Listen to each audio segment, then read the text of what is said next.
Blog Talk Radio.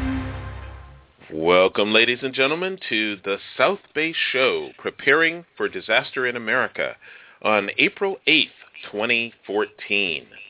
I'm your host, Joe Terry, and the South Bay Show is brought to you by the Academy of Foreign Languages.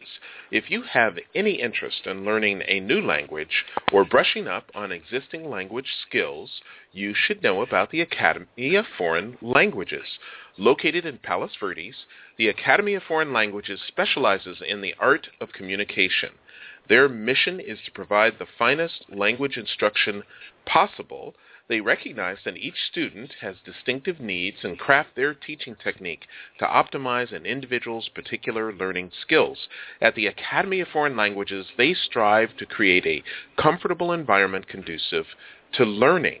So whether you're learning a new language or would simply like to converse in your native tongue, the Academy of Foreign Languages can accommodate you. For more information, visit their website at www.academyofforeignlanguages.com, that's all spelled out, academyofforeignlanguages.com, or call 310-975-4133. That's 310-975-4133. You can find out more about us at facebook.com/The South Bay Show or visit our website at thesouthbayshow.com. Preparing for disaster in America. This is a subject that can never be treated lightly, but we do our best to make it interesting, engaging, and yes, even entertaining to learn the few key skills and primary information that could save your life, your family's lives, that of a neighbor in a time of crisis, or the life of a treasured pet. Our mission is to engage hearts and minds and build knowledge and skills to help you prepare for whatever may come. This show is a true collaboration with solid roots in the community and a partnership with the official disaster preparation establishment. Our producer is founder and president of the local Manhattan Beach CERT Association and the Red Cross's community ambassador to Manhattan Beach, Mr. George Butts. Hey, George, how are you doing today? It's good morning, Joe. Good morning, listeners. I'm fine, thank you. It's going to be another beautiful day here in Southern California. Yes, it is. The weather's wonderful, and we're looking forward to today. And, of course, with us is owner, producer, writer of SouthBayByJackie.com, Jackie Balestra. Hey, Jackie, how are you doing today? I am doing well this morning, Joe. How are you? I am particularly chipper today because I'm excited to talk with our guest, and we're going to be talking about the second largest city in Los Angeles County, Long Beach. Jackie, who's our guest today? Our guest this morning is Chief Jim McDonnell of the Long Beach Police Department. Chief McDonnell began his law enforcement career in 1981 as a 21-year-old graduate from the Los Angeles Police Academy. Over nearly 3 decades, he has held every rank in the LAPD, including First Assistant Chief and Second in Command to Police Chief Bill Bratton. He has served as Chief of Police for the City of Long Beach, the second largest city in Los Angeles County, since March 2010. Chief McDonnell is a respected leader in local, state, and national law enforcement. He is the immediate past president of the Los Angeles County Police Chiefs Association, a former president of the California Peace Officers Association, and a board member of the Peace Officers Association of Los Angeles County. As an expert on community policing strategies, he has employed his experience collaborating with community leaders in the many diverse neighborhoods across Los Angeles County to enhance community relations and promote safe neighborhoods. His community policing plan was the foundation of Chief Bill Bratton's efforts to refocus and reform the LAPD. He was appointed by Governor Schwarzenegger to serve as a member of the California Commission on Peace Officer Standards and Training and was reappointed to serve a second term by Governor Brown. He is also chair of the Law Enforcement Advisory Committee for the Anti-Defamation League. Chief McDonnell works with numerous nonprofit organizations that focus on furthering the interests of youth. He was appointed to the U.S. Attorney General's National Task Force on Children Exposed to Violence and served in 2 U.S. Department of Justice National Executive Sessions, the National Executive Session on Law Enforcement and Public Health and the National Executive Session on Police Legitimacy and Racial Reconciliation. He is dedicated to preventing crime at its roots rather than simply reacting to it. Under his leadership, violent crime in Long Beach is at an all-time low. Chief McDonnell holds a Bachelor of Science degree in Criminal Justice from St. Anselm's College in Manchester, New Hampshire, and a master's degree in Public Administration from the University of Southern California. He is also a graduate of the FBI's National Executive Institute, the Senior Management Institute for Police, and has completed executive education programs at Harvard's Kennedy School of Government. Oh, and I should also mention, Chief McDonnell is a candidate in the election for LA County Sheriff, taking place a little later this year. Welcome to the program, Chief. We are so glad you could join us this morning. Good morning. Thank you for having me on. It's a pleasure. It's a great pleasure for us, Chief. And so first off, we like to set the stage. Long Beach is an amazingly important city in Southern California, the second largest city in the county of Los Angeles. And, most people know, but to remind them, the port of Long Beach is the second busiest container port in the U.S., one of the world's largest shipping ports. There's a lot going on in Long Beach. No, there sure is. We have a vibrant downtown area that's a destination location now for conventions as well and tourism, right. As well as a giant residential community, almost a population of almost 500,000. And then, as you mentioned, the port, and we have an airport as well. Right. So we're going to talk about disaster preparation, the threat of tsunamis, and, of course, with the port, there must be a lot of special preparation for that.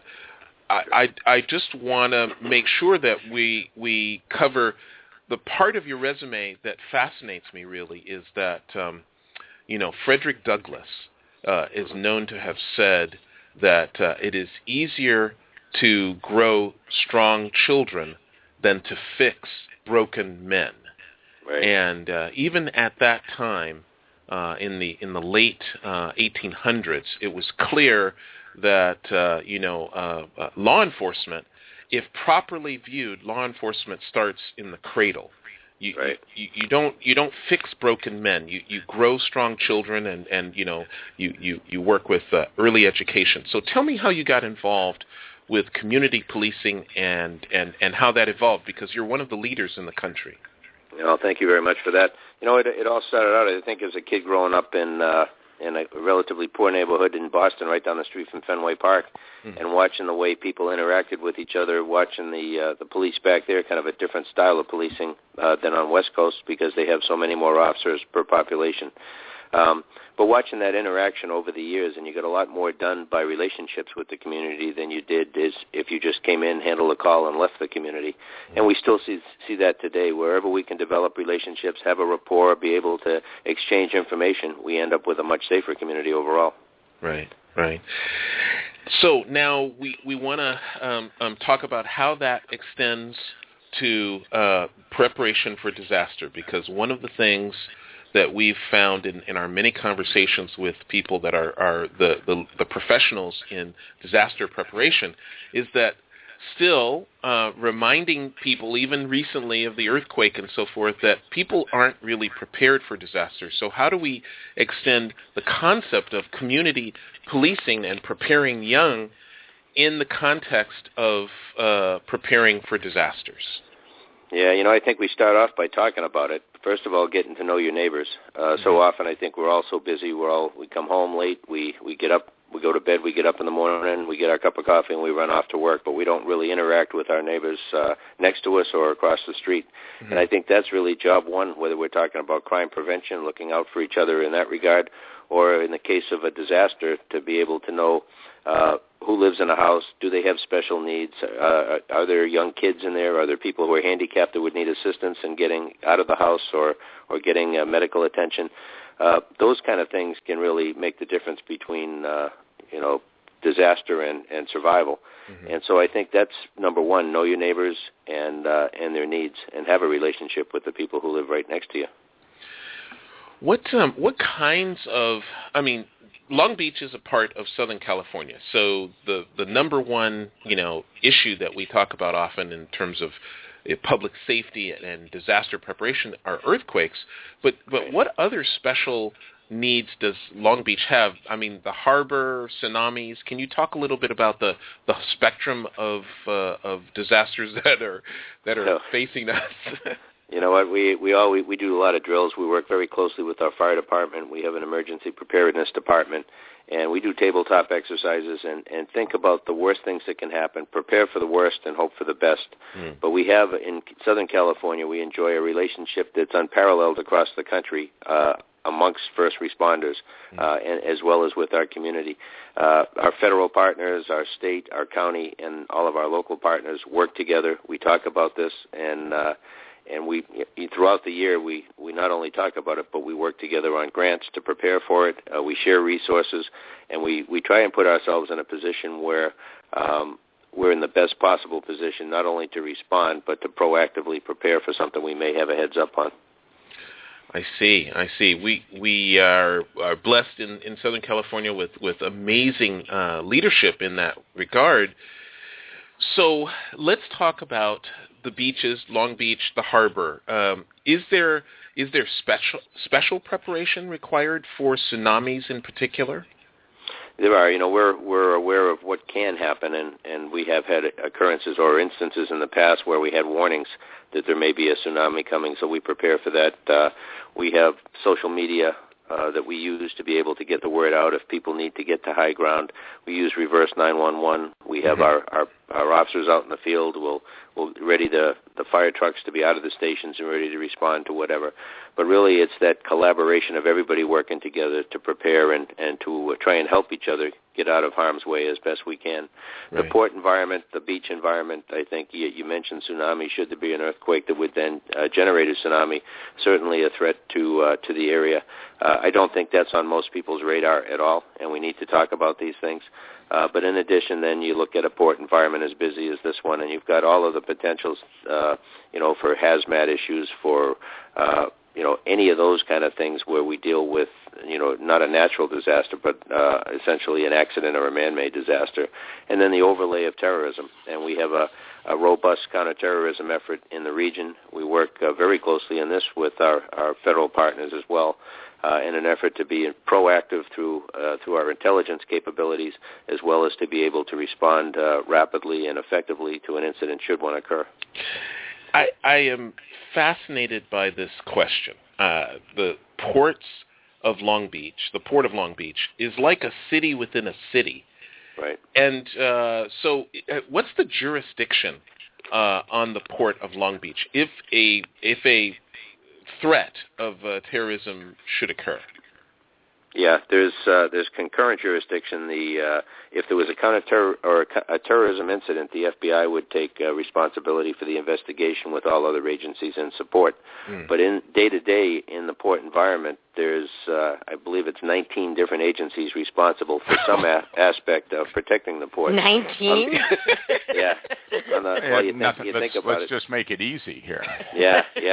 Yeah, you think about the number of different types of things that come into the port. You got the agriculture department inspecting that aspect. You've got immigration and customs enforcement, all of the customs inspection for all of the goods that come in. You've got on the LA side, you've got the port police, you've got the LAPD in support of them. On the Long Beach side, you've got the Long Beach Police Department, the Port of Long Beach staff in addition to that, and then you have the LA County Sheriff's Department that has concurrent jurisdiction as well as kind of an umbrella as well as responsibility for Catalina. Right. So there's so many different entities involved, people involved. That's where the relationship part is so critical, that we know each other, we know each other's capabilities, we know what each other's limitations are, so that when something happens, you're not changing business cards, meeting people, you're already partners. Right. So that's fascinating and amazing. It's one of the most complex, I think. Beyond LAX airport, most airports there's multiple jurisdictions, but the port is amazing. So let's talk about disaster preparation from the point of view of the Long Beach Police Department. What kinds of resources are available for the residents of Long Beach, and how does the Long Beach PD reach out to residents and get them prepared? Yeah, we try and talk about it as much as we can with whoever we have an opportunity to be able to address the subject with.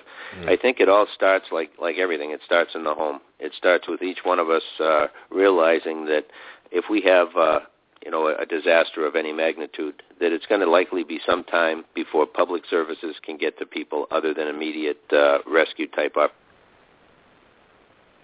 own homes. We need to find out or identify what special needs we have, whether it's medicines that we need to have extra on board, whether it's, supplies for your children, infants, formula, diapers, those kind of things, books and those, things for little kids, right. For your pets, if you have pets, what care they're going to need,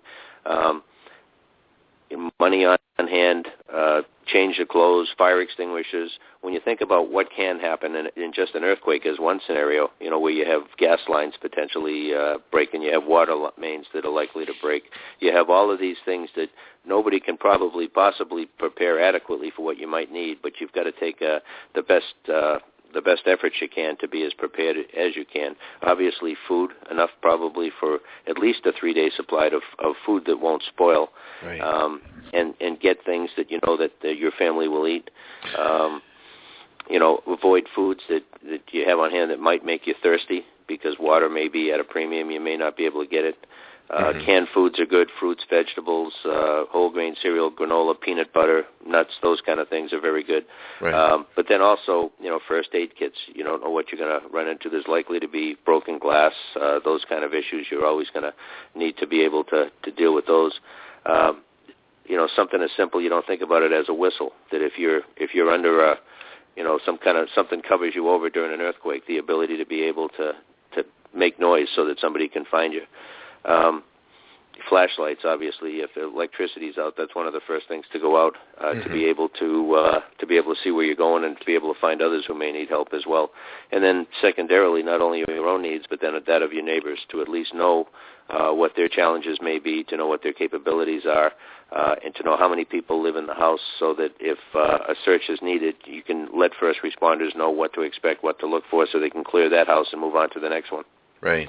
Right. Chief, George always tells us that in the event of a disaster, we, the civilians, are actually the first responders. Right, We're the first people that are going to be there to help our family and our friends and our neighbors. So I said that. You say that all the time. You say every now and then I speak the truth, and I actually have something constructive to say, and it is so true.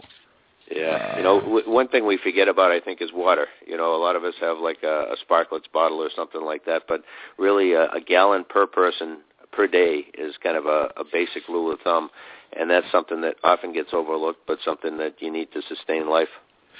It's a hard one. A gallon per day per person is a difficult one, or at least a half a gallon per pet per day. Right. It's a difficult one, and what everybody should do, seriously, just for the fun of it, take one day and try and survive on 1 gallon of water per person per day. Just try it. Right. Just try it. See what happens. Right. We should. And then you can't, and then you can't shower. All right, you're not going to be able to shower unless you have a big swimming pool. Right. Yep. Right. Yep. And we're not going to have gas, so you're not going to be able to heat unless you have a little propane. So you can get out your sun shower and fill up your 5 gallons out of your pool and hang it and warm it. And that's what we did in New Orleans after Katrina. That was the only way we had any warm water, was out of a sun shower hanging. Oh, I was in the FEMA camp, George. I had hot showers. I was in the trenches. Thank you.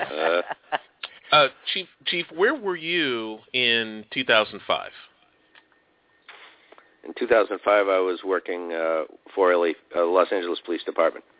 Did you have any responsibilities for the Katrina disaster?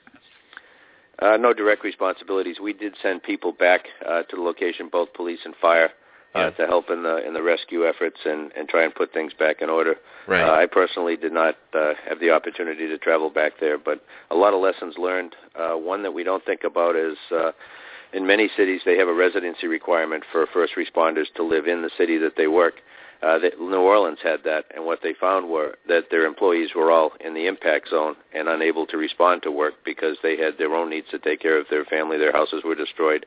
Right. And so some lessons learned, some unintended consequences for what initially were, I think, very well-intended ideas. Wow. I hadn't quite thought about that before, but... I never heard of that. Right. How do you get around that? Well, I mean, in Southern California, we don't have those type of residency requirements, so we have our officers and firefighters live all over the region, so hopefully they can respond from an area that's not quite as impacted by the disaster and be able to come in and do the job and help others in the impact zone. Right.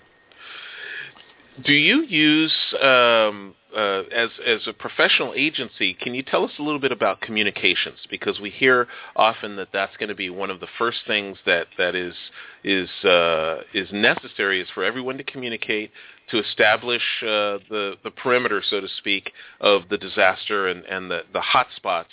Do you use SMS, obviously radio, but cell phones will be impacted. Right. Can you talk a little bit about that? Sure.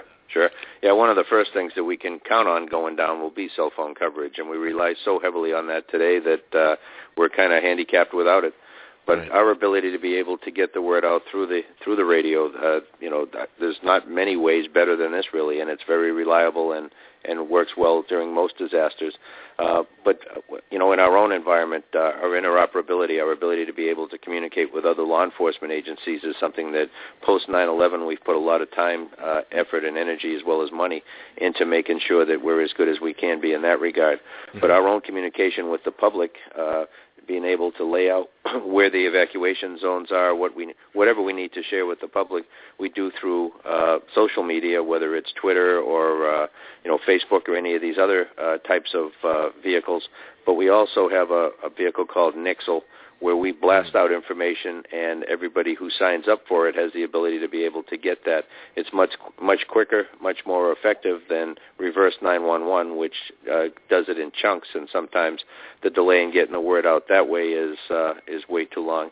Right. So we're always looking for opportunities for additional ways to be able to share information, but depending on the emergency, the type of disaster and what the impact is, we may have to be as flexible as possible to be able to use whatever's working at the time. Well, Chief, it's a pleasure. I mean, we talk to a lot of officials, and you're right on top of the need that people need to understand for those first, it's official 72 hours, but in some cases we often say it's going to be a week if there's Right. a big one.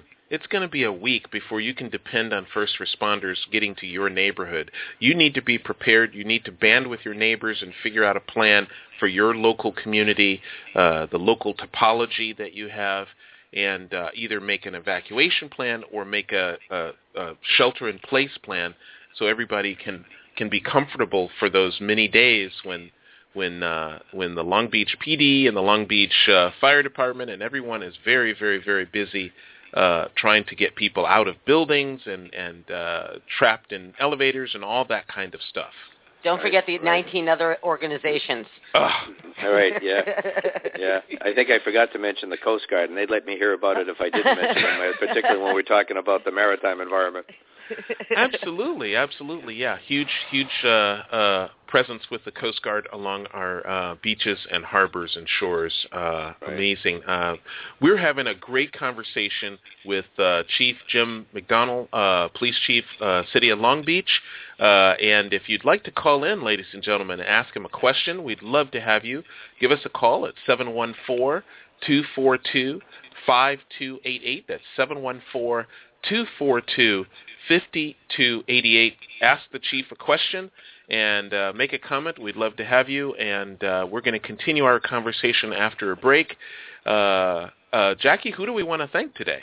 Well, Joe, it's never too early to begin planning your financial future when it comes to protecting your assets and hard-earned dollars. You'll want experienced professionals with a proven track record and flawless reputation on your team. Briganti, Cameron, Waters & Strong, Certified Public Accountants and Consultants, is the largest full-service accounting firm in the South Bay, and they are dedicated to providing professional services of the highest quality. The partners are South Bay residents deeply committed to serving the communities where they live, work, and play. They support a variety of local nonprofit organizations such as Skate Park PV, Palos Verdes Peninsula Land Conservancy, the Torrance South Bay YMCA, Rotary, and Pediatric Therapy Network, among others. BCWS prides itself on providing national accounting technical experience with the personal attention of a local company. This commitment to uphold high standards of excellence has proven key to their success and first-rate reputation. Their ultimate goal and reward is to see their clients achieve financial success as they define it, whether that means helping them to reduce their tax burden, assisting them with planning to ensure their financial security, succession planning, exit strategies, and wealth transfer. The partners and professionals of BCWS are committed to providing their clients with the expertise and guidance they need to reach their financial goals. For more information, visit the website at www.bcws.com or call 310-542-0011. All right. Great. It's coming up. Tax time. April 15th. That's right. That's right. It's getting near. McDonnell, we are in one of the most beautiful areas of the country. Many people treat Southern California as a vacation destination. And when we talk about disasters, it's kind of, it's funny because we don't have that many disasters that often, but we just had a 5.1 a week and a half ago. 6.1 is 100 times more powerful. Right. A 7.1, which is clearly not out of range, 6.1 10 times more powerful. A 7.1 100 times, and 8.1 1,000 times more powerful than what we just experienced. Can you talk a little bit about the big one? Sure. When you look at that and the magnitude, just that of what appears to be a couple of decimal points on the Richter scale, what a difference that means in impact and damage and in loss of lives ultimately. Right. We prepare for the worst. We work with our partners in the region. We prepare to be able to bring in people from outside the region, resources with our federal partners, and we have routes that are practiced for bringing all of this equipment in. And the flexibility is the key because we never know what we're going to have available to us at any given time. But there are a number of contingencies to be able to deal with whatever it is. But you hit on it a couple of minutes ago that it's going to be a while. I think in Katrina we saw a lot of discord over the feeling people had that the first responders, and they were looking at FEMA as a first responder, and they are not. That they were not fast enough, that they were not there quickly enough. And I think that we need to set reasonable expectations with people of what can and can't be done, that we're trying to get resources there as quickly as possible to the area that's impacted. But really it's going to be neighbors helping neighbors. It's going to probably be the most effective means of rescue, the most effective means of doing a situation assessment as to how long this will play out and what resources are ultimately going to be needed to be able to put things back in order. Right. It's a big job. It's going to be weeks and weeks and weeks before things get back to normal. What can we do to get people to prepare better? I mean, I know that the block by block parties and other right. kinds of local meetings are the way to go. How do we do that? How do we get ourselves more prepared? Well, I think the key is mobilizing our communities, and it is block by block, neighborhood by neighborhood, and it works whether we're talking about preparation for a disaster or crime control on a daily basis or just looking out for your neighbor. Nobody knows a neighborhood better than the people who live there. The police right. come and go, try and get to know people as well as they can, but they don't live there. Right. And so for the public to be the eyes and ears of the police department, whether it's somebody suspicious in the neighborhood. I can't tell you how many times people have said when they've been a victim of a burglary, I saw this guy hanging around here this morning and I didn't feel right. And we say, why didn't you call? Well, I didn't want to bother you. That's never bothering us. That's really what we want. We've made a real concerted effort in the past year or so in Long Beach to be able to get people to call. We've had pretty good success with that, and as a result, we've seen crime plummet. And I attribute it in large part to our partnership with the community. Can you talk a little bit about that? We've talked about disaster preparation and in general how we're going to prepare for that, but talk a little bit about crime. I mean, most people say, they think of the police department and they think about crime activity. Tell us a little bit about Long Beach and crime. Great. We have all of the challenges that any major urban area has. We've also been hit by the budget crunch like everyone else has. We've had in the past 5 years a decrease in our sworn complement by about 22% and our professional staff by 25%. So we're very, very lean, and I think that as a tribute to the men and women of the organization, they're working very hard, but also very strategically. We've tried as best we can to use technology for ourselves as a force multiplier. But when it comes down to it, policing is and always will be a people business, and that's the piece of the business that makes or breaks a department. But I look at the success we've had in spite of the lack of resources. We ended up last year with the lowest violent crime numbers on record, which go back at least 41 years, and an 8.5% decrease in property crime in spite of realignment, budget challenges in community-based organizations and other city agencies and all of those that we rely on to be part of the public safety picture. And I attribute that to the good efforts that our folks have made internally, but also advancing our relationship with the many communities that we serve so that we all work together and be more effective in the end. All communities want crime to be lower. All communities want to be protected and to feel safe in their environment. And people, block by block, can be a major part of that. Is it really people just reporting better and talking about suspicious activity better? I think that's a good first step, but I think we build on that as best we can. The time is really right now is ideal. When crime is very high, people are afraid to come out of their houses. They're afraid to engage. They don't go to the parks. They don't take advantage of the good things in the neighborhood, the libraries and so forth. Mm-hmm. They just stay hunkered down in their house. We're not at that point. We're at all-time lows. People should be feeling more comfortable coming out, engaging, meeting the neighbors, using the parks, walking the dog, and taking advantage of what we have, the beauty we have in this city and in this region. We forget how lucky we are, I think, because we live here all the time. But people come from around the world to Southern California, as you mentioned at the top of the show, as a destination location for vacations and tourism. Right. And so we need to realize, I think, that we have been successful in recent years in lowering crime.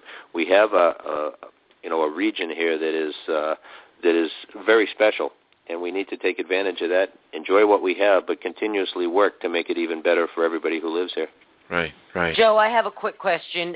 Chief, how has Long Beach been impacted by AB 109? Right, yeah, we've looked at that very closely. AB 109 realignment, which took effect October 1st of 2011. We anticipated that there would be major problems with that. We have seen some problems, but we've been part of the solution as well as the partners in the 45 independent cities, the LAPD, the Sheriff's Department as well, in the LA County area, so that we've all worked together. We've taken what money? First of all, we've petitioned the state. We've lobbied to try and get money to be able to support the efforts necessary to make it safe.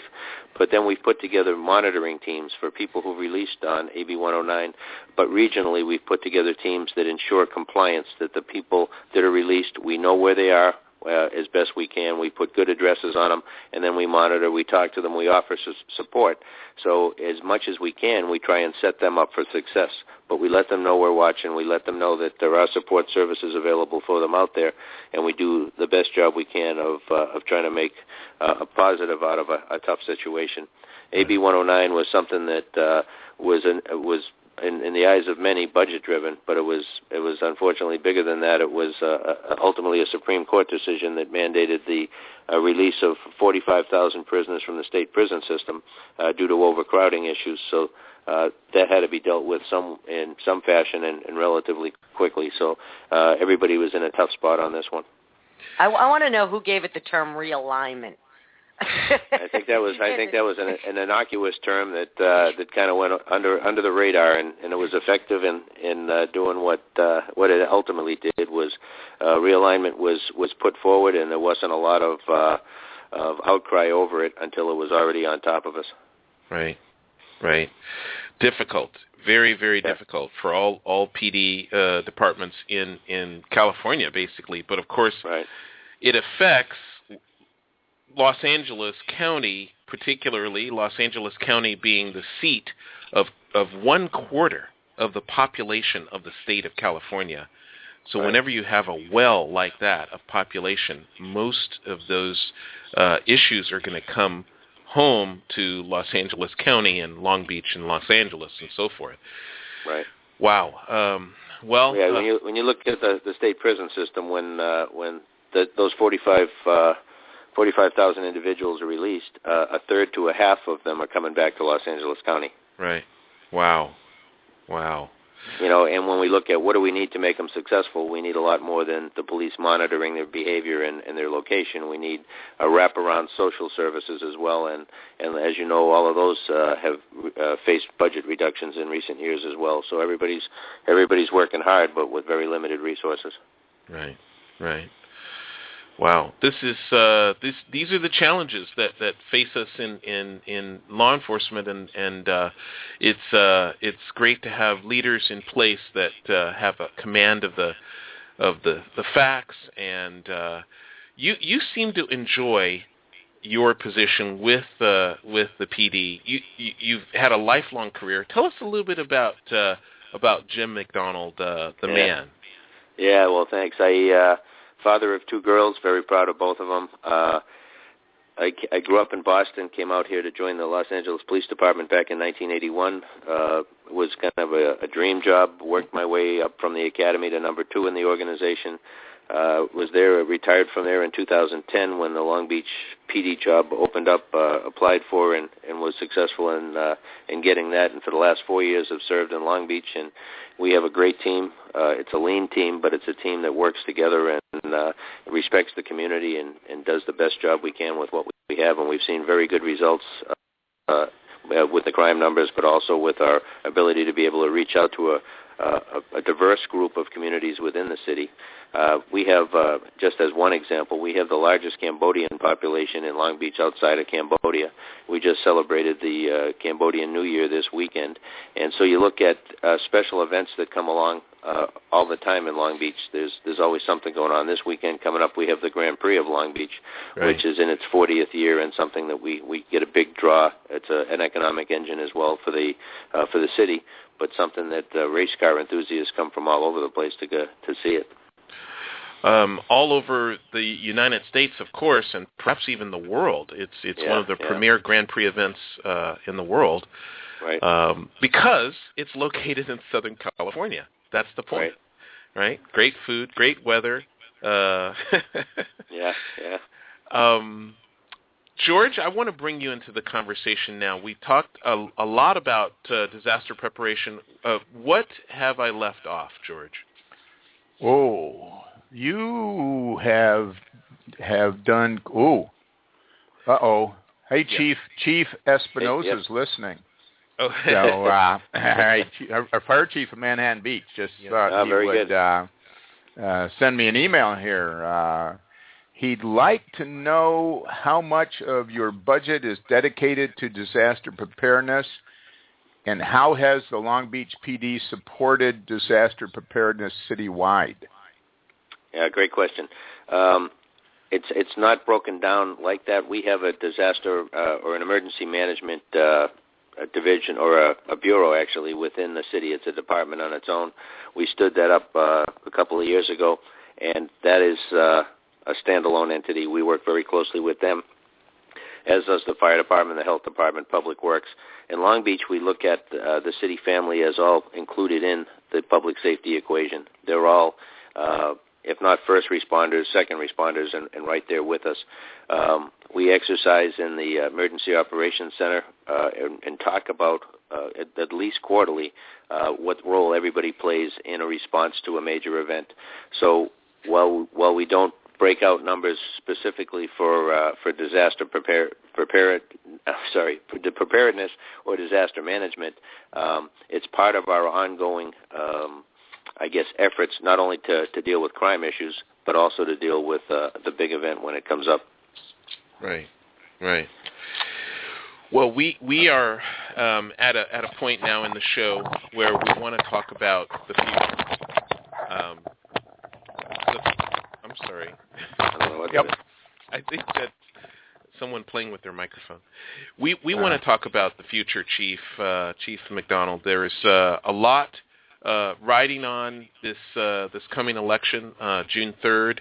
I am definitely a William Bratton fan. I think he did an amazing job with Los Angeles PD when he was during his tenure as chief, and now he's very successful back in his hometown again. What do you think the Los Angeles Sheriff's Department really needs? Well, I look at the Sheriff's Department. I've looked at them as a partner. I've admired that organization for, the 33 years I've worked alongside them. Yeah. And they're truly an asset for the region. But they've fallen on tough times in recent years, and we've seen scandals, pay-to-play, favoritism, corruption, brutality in the jails and beyond, which has impacted morale internally and certainly the public trust issue. We need to go in there, set the tone from the top with positive leadership, reestablish public trust in the organization, and renew pride internally within the organization. And the way you do that is accountability. Hold people accountable at all levels of the organization, institute or emphasize constitutional policing, and we build it on a foundation of respect for those within the organization and for those that we have the opportunity to deal with every day. I look at the reason I enter the race is I believe I bring to the table what the organization needs today, which is decades of experience, but a fresh perspective, an outside perspective, unencumbered by any past practices within that organization or alliances within the organization. I've been the member of two organizations, LAPD and Long Beach PD, during periods of transformation. I think that's something that will be very valuable in this endeavor. And I've put in place command accountability systems in both organizations where the administration of discipline is firm but fair.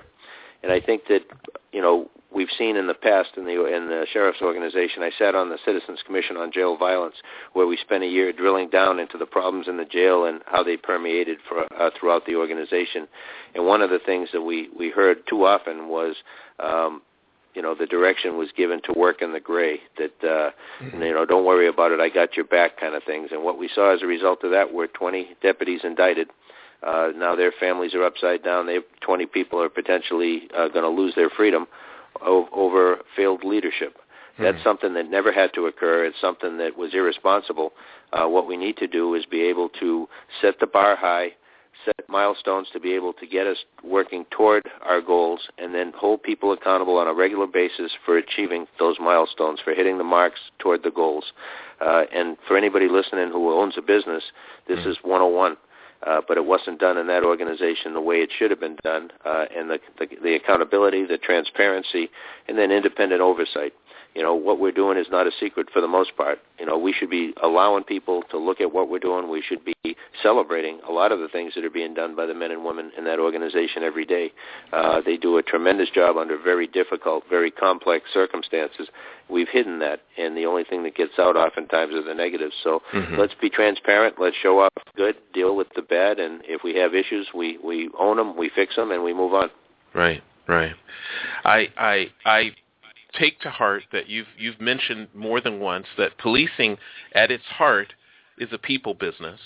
Right. You can use technology, but at its heart, it's a people business. Now, there's a trend across the country of putting personal cameras on officers so that they record, essentially videotape every interaction that they have with the public.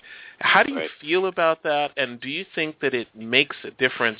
Many places, there's some celebrated places, have found tremendous advantage. Often the report of an incident by the officer is accurate, but the officer doesn't have any proof. Here, everyone, the residents and the officers, they all know that every interaction is being videotaped, and it's made the interactions less problematic. What do you think about that? Yeah, I'm a big proponent of cameras, to be very honest. When I look at what they provide versus the hindrances that occur as a result of them, I think we end up with a winning, the winning side on that one. Mm-hmm. When you look at the encounters, if a deputy or an officer is wearing a camera, the deputy or the officer is aware of that. That changes behavior. If the suspect that you're dealing with knows you're wearing a camera, that changes their behavior. So right from the beginning, you've got a different equation than you would otherwise have. Not only body-worn cameras, but cameras in facilities, cameras in places like the jails, where we have nothing to hide. Let's look and see what's going on. If everybody knows they're being monitored, they'll let them be guided accordingly. But I think we end up at the end of the day when somebody makes a complaint or there's a lawsuit that we have some ability to be able to go back and either validate or refute what happened. But we can put some closure to it in relatively short order, where otherwise it would be a very costly, long-term, and unresolved investigation, which benefits nobody. So if we have deficient behavior that we need to address, let's address it. And if we have behavior that's worse than that, then we deal with that and move on. But we also have the ability, and in many cases, there are false allegations made against deputies or officers that we can be able to show definitively that it did not occur the way it was alleged to have occurred, and save an awful lot of time, money, and people's careers. Let me jump in right here as long as we're talking about that. Thank you every now and then, Chief. So my job is I build taxi cabs. Okay. And I service the Long Beach yellow cab fleet. Yeah. And I started putting cameras in taxi cabs back in the late 90s. Right. Long Beach now has cameras in all of their cabs, as do all of the 1,200 and some cabs that I service here in Southern California, as well as others.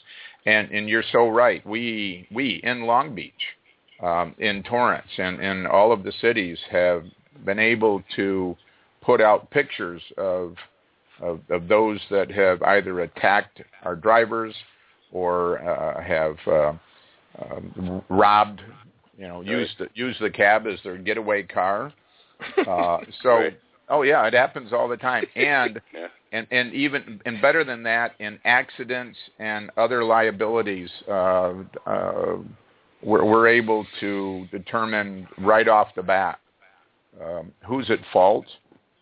Do we pay? And the nice thing about it, in most cases here, is we find out it's the other person's fault, and insurance companies get to settle a lot quicker.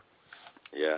I think, whether it's cabs and, or any public space, I think that we just have to assume that you're on camera, because the likelihood is in many circumstances you are.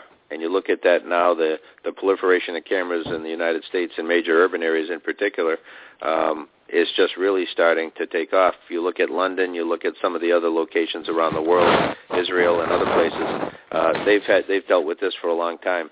But I think as the price of the actual hardware comes down and the server space it becomes cheaper, we'll see even more cameras throughout our daily events. I come from Chicago, and I've had several friends that I grew up with that were the children of police officers, and it's a profession that you don't get involved unless you are a special kind of person that wants to be the hero, that wants to do right and take care of other people. And I'm thrilled that we're at this point now where the technology is there so that these heroes can have, when they're normally out acting in the best interest of the public, they can have proof of their interactions with the public so that they aren't falsely accused. Some police departments involved with cameras have noticed an 80% drop in complaints against the police because people realize it's futile when you've got a video of the whole interaction. Right. I think that's Redlands did that. Those numbers, and that's very compelling. Yes. When you look at the cost of cameras versus the cost of litigation, the cost-benefit comes out in favor of the cameras. Right. And I think that, using that example, we save so many hours, which is hard to quantify, the amount of hours when a personnel complaint is made that Internal Affairs spends on it. And that's time away from something else that could be done otherwise and be more productive for the community at the end of the day. Right. If we can resolve them quickly and readily and be comfortable with it. Right. Well, Chief McDonnell, if you'd hold on for a moment, we're going to ask George, do you have any announcements for the future of the show? Gazillion of them. Lots of them. Let's talk about that. This next week, next Tuesday morning, Peter Katona from UCLA, a doctor and a gentleman there that does work with disaster services and resilience in the area, is going to be our guest and talk to us about how they prepare for and deal with disasters. Wanted to bring up, because I missed it this last week, we had that glitch. The city of Torrance is having a CERT class, and their CERT class will start on May 7th. It will run through June 25th from 6 to 9 p.m. on 8 consecutive Wednesday evenings. And if you're interested, let's just give out one email and let that be mine for everything here. I will forward on info@mbcerta.org. Send it to info@mbcerta.org, and I will forward on any of what we've chatted about here today. Coming up in Manhattan Beach, 4/26, Earth Day is coming up. We will have a presence there at Pollywog Park. And on 5, 3, 10, and 17 Manhattan Beach, I'll be putting on a CERT class there. 3 consecutive Saturdays in a row starting on May 3rd. Come and learn how to take care of yourself, your immediate family, your neighbors. And we will be going on to our police, fire, and open house.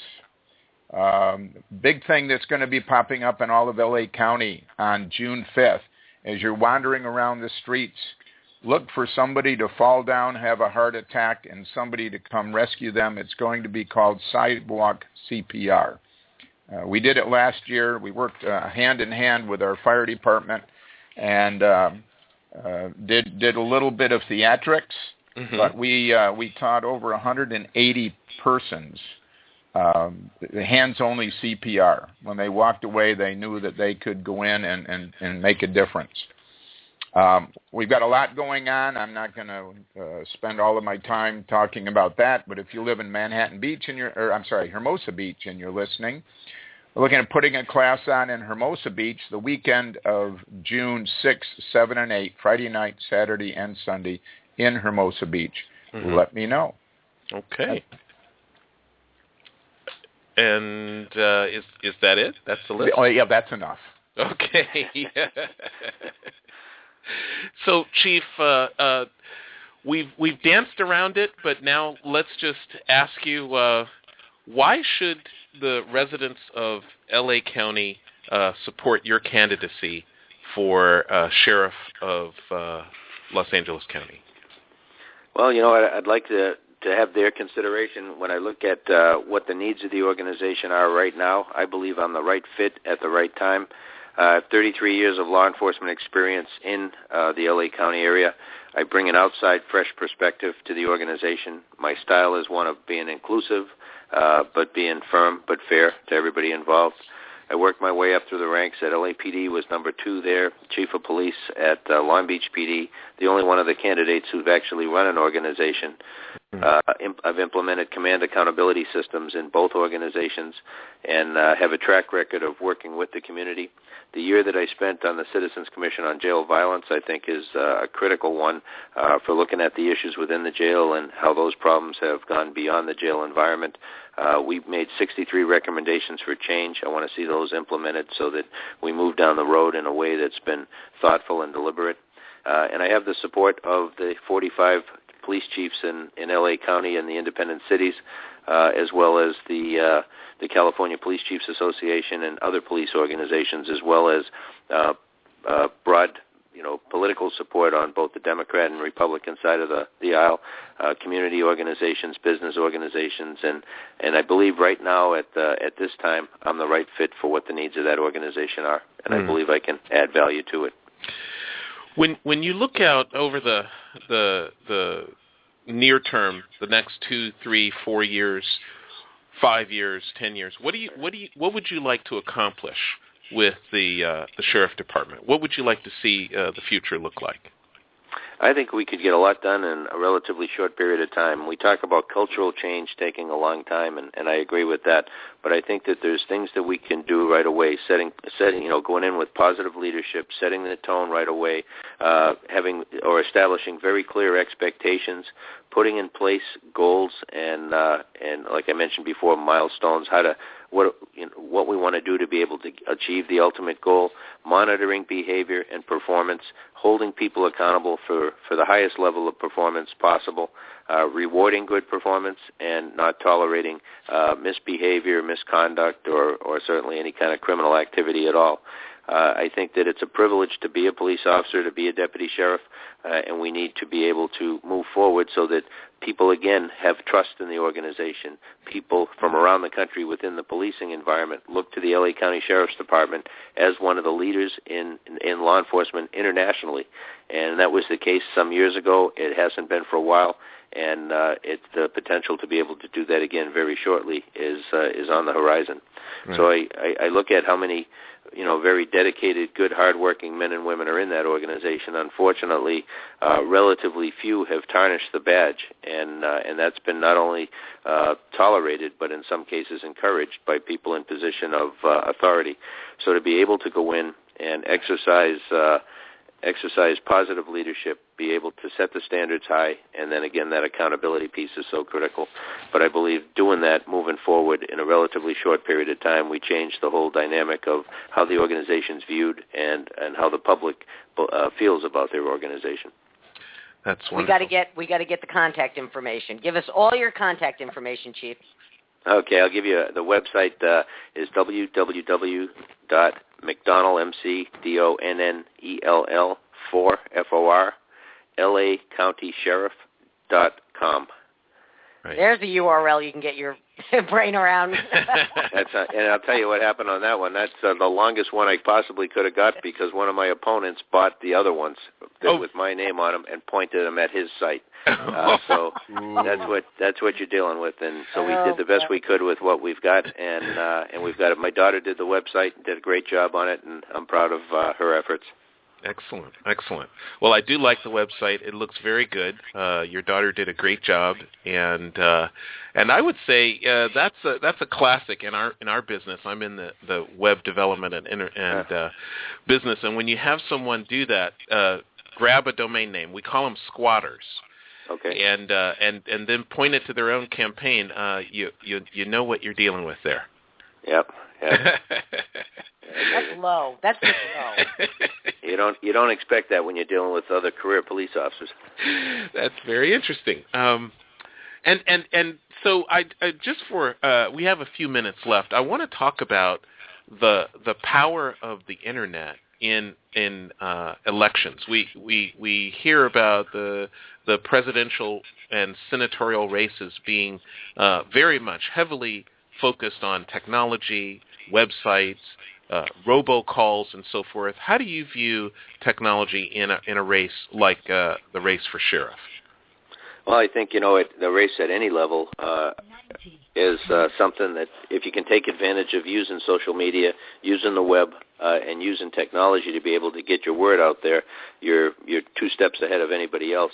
It's relatively inexpensive, and it reaches a lot of people. I just know in my own case here, trying to do what I can in that regard, Facebook has been something that I've never really been involved with, but people on the campaign, my daughter driving that, the word has gotten out, and people send it to their friends and their friends and their friends, and before you know it, you're hearing from people across the country, hey, I saw your Facebook page about your campaign. So if you can get the word out that way, that's relatively cheap to do it at all.